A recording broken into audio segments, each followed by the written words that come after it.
¿Sabe que estamos viendo el libro de Éxodo y leímos varios capítulos y desde el capítulo 24, 25, 26, 27 viene hablando del tabernáculo?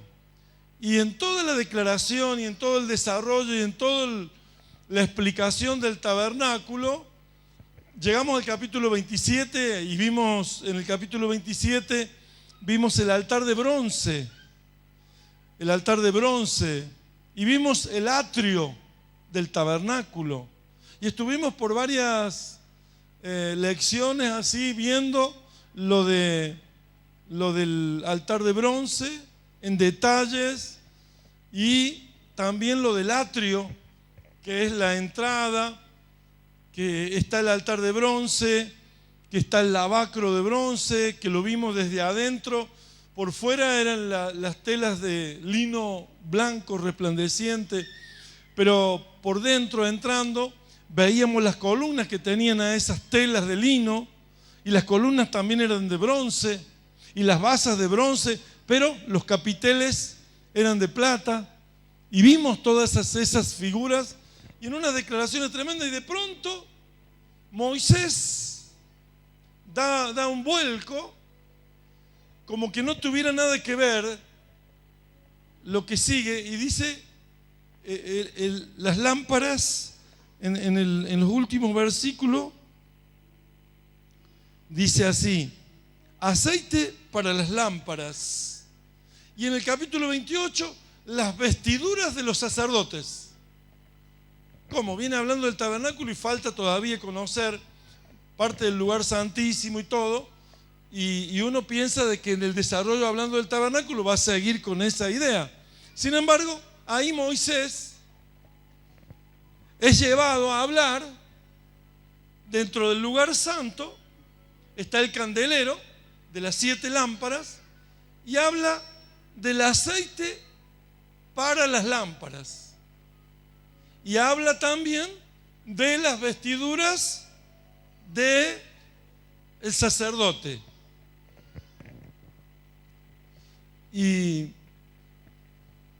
estas cosas que aparentemente no tuvieran una coherencia, encontramos siempre, por el favor de Dios y por estos hombres, que se les reveló, se les iluminó el entendimiento para darnos a conocer.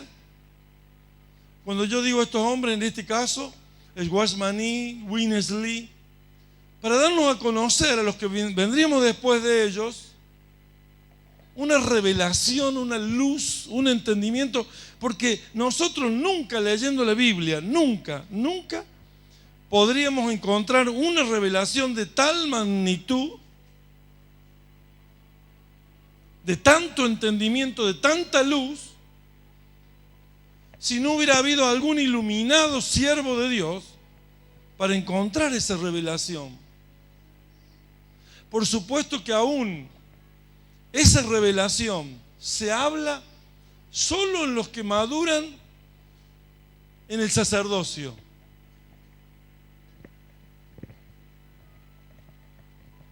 Ahí cuando Moisés habla del aceite de las lámparas,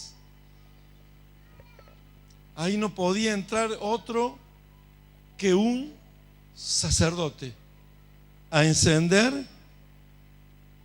las lámparas, a sacar las despabiladeras, agregar aceite. Eran los responsables de tener el lugar santo iluminado. Porque saben, en el tabernáculo, en el lugar santo, no entraba ni una luz natural, nada, ni un poquitito. Ahí había que encender las lámparas. Pero no podía cualquiera encender las lámparas. Era una persona dedicada para ese oficio, esa función de encender las lámparas. Y cuando viene hablando del altar de bronce, del atrio, ahora las lámparas, el aceite de las lámparas, que era tan importante en el lugar santo, pasando del atrio al lugar santo. Y el lugar santo hoy es la iglesia. Es la iglesia. Es donde una lámpara tiene que iluminar. Tiene que hacer ver algo que no es natural, que no es de la tierra. Lo natural se veía en el atrio, pero en el lugar santo era la luz de las lámparas que con aceite ardían, y encendidas estas iluminaban el lugar. Sacerdote es, decimos, ¿qué es ser sacerdote? Era un hombre dedicado, era un hombre consagrado, era un hombre poseído por Dios, un hombre donde Dios lo había saturado, donde la vida de Dios estaba en él minuto a minuto en su vida. Era un hombre lleno del Espíritu, lleno del Señor, lleno de su palabra. No podía entrar cualquier persona. Mientras que hoy, por lo que hizo en la obra de la cruz, en la obra de redención, el Señor Jesús, podemos nosotros, como sacerdotes, porque sacerdote quiere decir servir en grupo.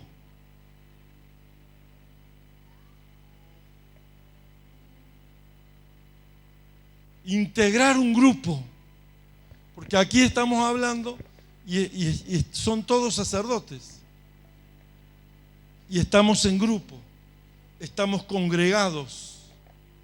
Ese era el término de la mitad de la palabra del original sacerdocio, y la otra mitad era servicio, servicio dedicado, servicio santo, apartado para Él. Santo, apartado. Ese lugar era santo. Este lugar, a pesar de que parezca público, es apartado para el pueblo de Dios, para venir y ser iluminado no con la luz natural, no con la luz de una idea de un mortal, de una filosofía, de una cultura, de una manera de pensar humana, sino iluminados por Dios. Y yo lo he vivido. Estos hombres que ministran también lo han vivido. ¿Y saben qué han vivido? Que en muchas congregaciones se deja desde el púlpito vivir ideas naturales, culturas, formas de pensar, filosofías, todo de la vida natural. Pero eso no ilumina al Espíritu. Las lámparas son aquellos hombres y mujeres que están llenos del Espíritu Santo y que puede Dios reflejar su gloria, que puede Dios transmitir esa luz, brillar en medio de la oscuridad y dar luz a aquellos que vienen a congregarse, a escuchar su palabra. La luz es la palabra, es Cristo. Cristo refleja la gloria en nuestra vida. Por eso, cuando habla de las lámparas, y ahí nomás habla de las vestiduras del sacerdocio, porque somos sacerdote, el sacerdote. Ahí habla de uno, que es Cristo. Ese es el sacerdocio inmutable, intransferible, el que entró una vez y para siempre al lugar santísimo. Ese sacerdote que nos constituyó sacerdote a nosotros, ese es el que quiere poner una vestidura.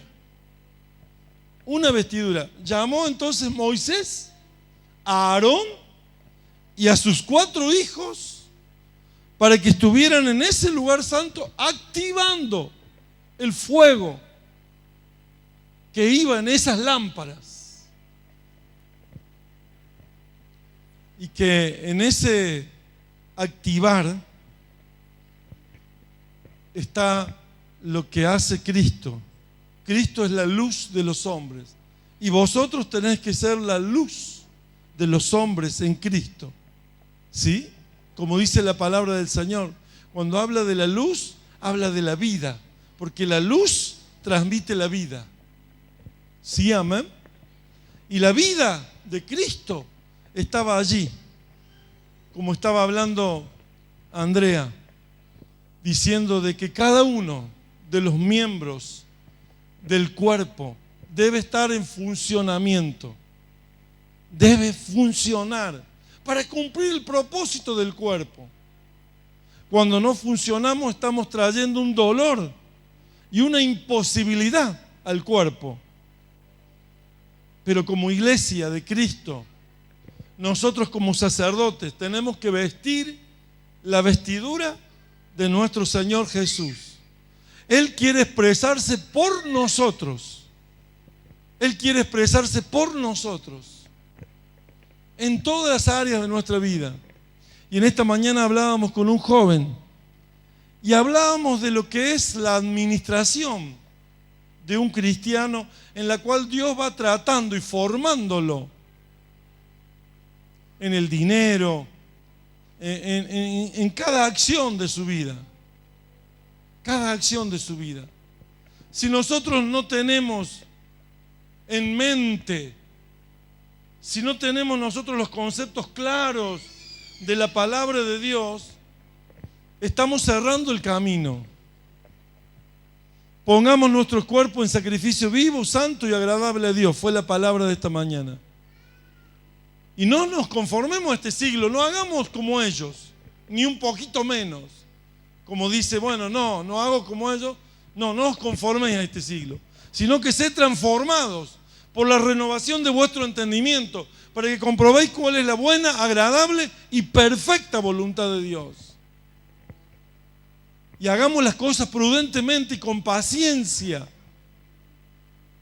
Y cuando somos pasados por tribulación, es para que entendamos que todavía nos está faltando un trato de quitar lo malo de lo bueno, quitar lo que no sirve de lo que sirve.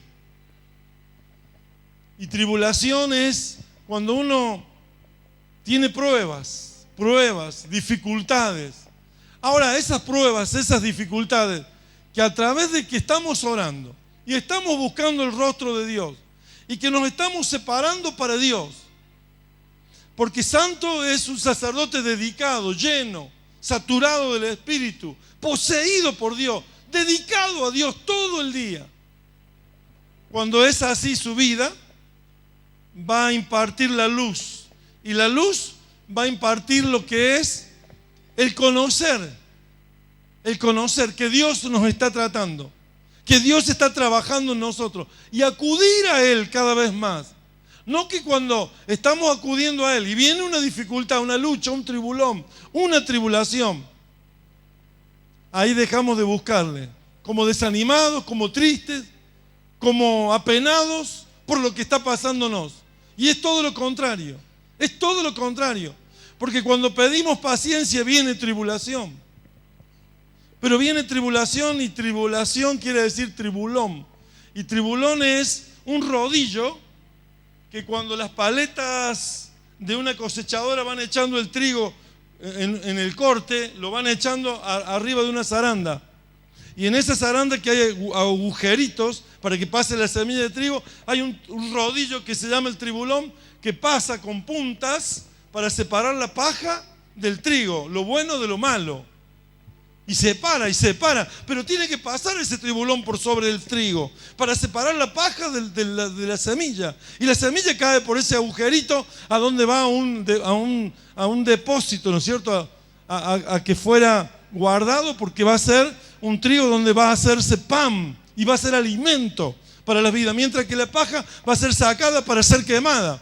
Separando lo malo de lo bueno. El sacerdote es alguien que ha separado, ha dejado el trato de Dios en su vida para separar lo malo de lo bueno y para ser apartado, santo, para servir a Dios con todo su corazón. Una persona que ha sido tratado, formado por el Señor, separando lo bueno de lo malo, y que Dios lo ha preparado y lo ha separado para ser un sacerdote, para estar en el grupo de sacerdotes, ese va a iluminar la casa, ese va a iluminar el pueblo de Dios, ese va a resplandecer la luz de Cristo, ese va a estar vestido con las vestiduras de Cristo, ese va a expresar a Jesús en donde quiera que esté, va a expresar la palabra de Dios, la palabra viviente, la palabra que cambia, la palabra que transforma, la palabra que da vida, la palabra que ilumina, la palabra de salvación. Aleluya, gloria al nombre de Jesús. Un sacerdote es aquel que está lleno del Espíritu Santo. Un sacerdote es aquel que viste las vestiduras de Cristo.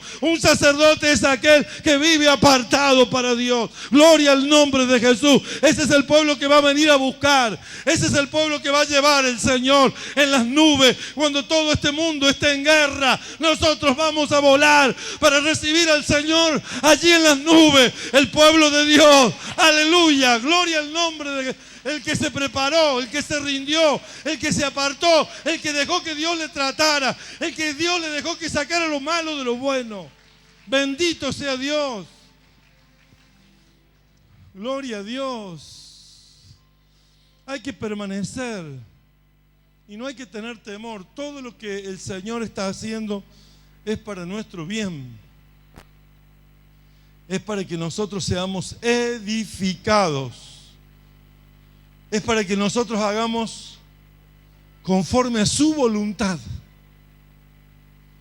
Cuando nosotros somos administradores del dinero que viene a nuestras manos y Dios ve que no hay un propósito, que todo lo gastamos en nuestros pensamientos, en nuestra manera de vivir, seguramente que vas a lidiar toda la vida con el dinero. Seguramente que nunca vas a tener en abundancia, porque no te has humillado a darle el manejo de tu dinero al Señor. Cuando uno viene a traer los diezmos y las ofrendas, es para decirle: Señor, tú me vas a bendecir, tú me vas a prosperar, tú me vas a dar riquezas, pero el administrador no voy a ser yo, no voy a ser el dueño yo, sino que tú vas a ser el dueño de lo que yo administre. Aunque me des abundancia, administraré bajo tu dirección. Y eso es lo que pasa en muchas de las cuestiones, en lo económico, en el dinero. Jesús supo manejar el dinero. Jesús tuvo dinero de las ofrendas porque las multitudes lo rodeaban. Y decíamos, y no vistió pobremente. No. Él usó las mejores sandalias que hubiera en la tierra. Y usó el mejor manto que hubiera en la tierra. Tal es así que los soldados romanos, cuando lo vieron, quedaron admirados y echaron suerte a ver a quién le tocaba para no romperlo, porque era de una sola pieza, no tenía costura. Era un manto que no era usual al diario de cada uno. Pero el Señor Jesús lo tenía puesto. Él vestía lo mejor. Pero una cosa, ¿no es cierto?, es vestir lo mejor y otra cosa es perder la humildad. Él nunca perdió la humildad aunque vestiera lo mejor. Aunque tenía un movimiento de dinero en la cual le producía la prosperidad. Él no le faltó nada. Todo le sobró. Él es el dueño. Pero claro, muchas veces queremos la prosperidad, la abundancia y el bienestar, pero para manejarlo nosotros. Y en los actos pequeños le damos muestras nosotros de cómo lo vamos a administrar si tuviéramos mucha cantidad. Así como una gota de sangre, el químico sabe de un montón de cosas del cuerpo, así por nuestras ofrendas y por nuestros diezmos y por nuestros pactos, Él conoce cómo nos vamos a administrar, cómo nos vamos a manejar, qué ropa nos ponemos. Y muchas veces estamos sin tener las prioridades. Manejamos un dinero, pero la prioridad es el Señor. Primero ponerlo en lugar a Él. Luego las prioridades por orden. Claro, no me puedo comprar dos trajes nuevos yo para lucir ante ustedes y que mi familia ande con una necesidad. Entonces prefiero andar sin trajes nuevos y darle la necesidad a mi familia, porque esas prioridades hablan de una fuerza que no es el egoísmo, sino que es la generosidad. Hay gente que sigue siendo egoísta aún estando en Dios. Si no se deja manejar por el Señor, si no se deja administrar con el Señor, no es solo el dinero, es el tiempo. Porque no da de su tiempo para las funciones que son prácticas y sumamente necesarias para el cuerpo. Para el cuerpo no es necesario que yo le ponga una tela si tiene hambre. Si tengo hambre yo, tengo que comer primero. Si yo tengo hambre, tengo que comer primero. Antes de ponerme a pensar en alguna otra cosa. Y esto como cuerpo lo tenemos que entender. Él nos quiere hacer ricos, Él quiere traer, mire, entre todos los que somos nosotros, si hubiéramos dispuesto de decir, como hiciéramos en alguna ocasión, vamos a comprar este lugar, lo hubiéramos comprado 1000 veces. Pero siempre estamos tironeando para el lado de nosotros. Cuando yo hablo desde el púlpito para que ustedes pongan ofrenda o diezmos, en muchas ocasiones he tenido que tomar el lugar como el que lleva la carga o lleva adelante la obra de Dios. Y no es así. El Señor lleva la obra en sus hombros. Él ha cargado con la cruz, no nosotros. Pero tenemos que entender que nosotros somos responsables de este tiempo como iglesia. Él vive en nosotros y nos ha llamado a ser sacerdotes. Y quiere expresar su gloria por nosotros. Pero tenemos que dejarle ser a Él. Y olvidarnos de nosotros, dice que el que no se despoja a sí mismo, olvidarnos de nosotros para que Él viva, para que Él reine, para que Él gobierne en todas las áreas de nuestra vida. ¿Sabe? Las lámparas y el sacerdocio estaban íntimamente ligados. Un sacerdote que no está lleno, que no administra bien, que no se sujeta bien, que no le hace ver a él las condiciones de vida que vive ese hombre, no puede iluminar al lugar santo que es la iglesia hoy. No la puede iluminar. Pero un hombre que está lleno del Espíritu, un hombre que se administra bien, un hombre que está capacitado, un hombre que se aparta para Él, un hombre que su pensamiento y su destino es Él, lo primero, va a iluminar la casa. Y va a iluminar este lugar y va a dar la gloria a Dios, porque cada uno que salga de aquí iluminado no tropezará, porque no andará en tiniebla, irá por el camino seguro, porque Cristo es nuestra luz y Él quiere expresarla a través de nuestra vida. Él quiere dedicar eso en que hombres y mujeres le sirvamos plenamente a Dios. Dios bendiga sus vidas en este día, porque usted no saldrá en penumbra, usted no saldrá en tiniebla, usted no saldrá en oscuridad. Cada vez que entra a un lugar donde se habla por el Espíritu, Él guiará sus pasos. Usted no caerá en el pozo, usted no caerá en el hoyo. Un ciego no puede guiar a otro ciego porque ambos caerán al hoyo. Pero usted, cuando sea guiado por la luz de la palabra de Dios, sus pies no tropezarán en piedra, sus pies caminarán seguro, su camino se ensanchará, correrá y no se cansará, caminará y no se fatigará, porque el Señor es su luz. Él es lumbrera en nuestro camino, Él es nuestra luz, es la luz de Cristo en nuestra vida, la luz y la vida de Cristo en nosotros. ¿Sí, amén? Y a su nombre. Hasta en eso hay que tener cuidado ahora. Hay que ver a la iglesia que está yendo. Si usted tiene familiares creyentes, usted tiene que decirle, hay que ver a la iglesia que está yendo, porque tenés que ir a una iglesia donde la vida del hombre de Dios resplandezca y las vestiduras del sacerdocio muestren la vestidura de Dios, la expresión de Cristo, y que las lámparas estén encendidas, que no estén apagándose, que no estén humeando, porque harán arder los ojos y quitarán la visión. Pero una palabra que está en un hombre consagrado, en un hombre lleno, en un hombre poseído por Dios, en un hombre donde está dedicado a Dios, ese hombre iluminará tu camino. Esa luz de la palabra abrirá la senda de justicia delante de ti, para gloria de su nombre. Tus pies caminarán por senda de justicia por amor de su nombre. Amén. Y a su nombre, y a su nombre. Bendito sea Dios. Bendito sea Dios. Gloria a Dios. Miren lo que hablaba Moisés.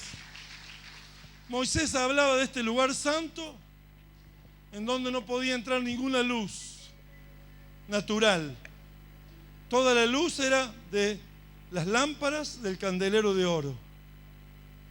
Aquí en este lugar se recibe la luz de Dios para caminar seguros, firmes, en días difíciles, revolucionados, convulsionados, donde la Biblia es tenida en poco por las religiones. Es tremendo lo que van a ver en estos tiempos. Es tremendo. Hombres de Dios que ustedes creyeron, que estaban en la consagración, que estaban iluminados, y tiempo atrás ustedes se dieron cuenta, muchos de ustedes, que hombres de Dios estaban inmersos, metidos en la política, cuando Dios nunca, Él dijo, mi reino no es de esta tierra. Cuando le proponían la política de un reinado terrenal, mi reino no es de esta tierra, mi reino es celestial, es espiritual. ¿Sí, amén? Y como esos estaban inmersos en la política porque no tenían entendimiento bíblico, así hoy están metidos en las religiones prostitutas, falsas, que hemos hablado y que vamos a seguir hablando, y que en las vigilias vamos a aprovechar para instruirnos y capacitarnos en entender la Biblia, la palabra de Dios.